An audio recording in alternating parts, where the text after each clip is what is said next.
Hi, I'm Mitchell. I hope this will works. It's my first time I record something, but I think we will be fine. I'm against the statement GDP is a good measure of well-being, but before we start confirming my opinion, we need to look at two questions. First, what is well-being? And second, what is GDP? We only can confirm my opinion if we have answered to these two questions. So, what is GDP? GDP is the total market value of all final goods and services produced in a country in a given period of time.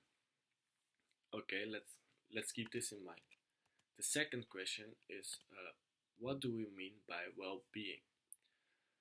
Literally translated from the dictionary is the state of being comfortable, uh, healthy, or happy.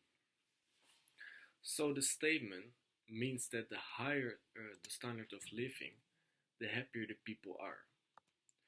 And this is exactly why I am against the statement.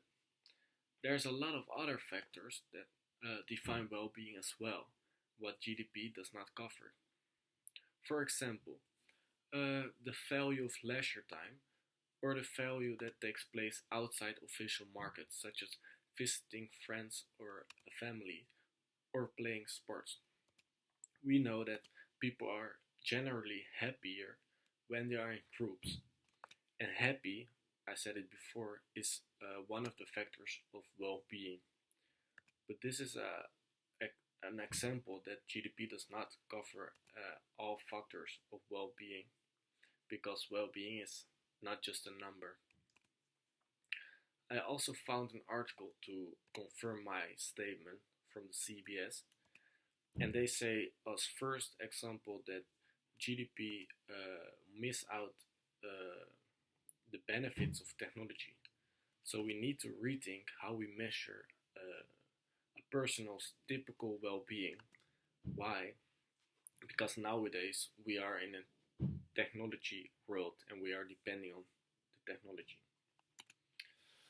The article goes on and gives us another example that GDP only includes goods that are in official organized markets, so it lacks domestic production in the black market.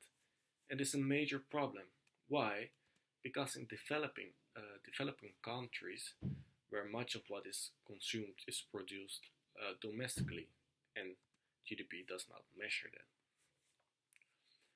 This is also means that if people start hiring others to clean their houses instead of doing it themselves, or another example, if they go out for a dinner instead of cooking at home, GDP will see to grow, even though the total amount produced has not changed. At last, for us final argument, I would like to say that GDP counts both goods and bads. For example, if there is an earthquake and it needs to be rebuilt, GDP will increase. Why? People will spend money to rebuild the cities, so that's why GDP will rise. Another example is when someone or more people will become ill, GDP will rise. Why? Because money will be spent on their medicines, their care. Uh,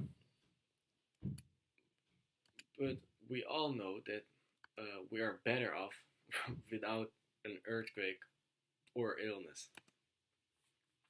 So, well being is more than just a number and can be expressed in multiple factors, and that's why I'm against this statement.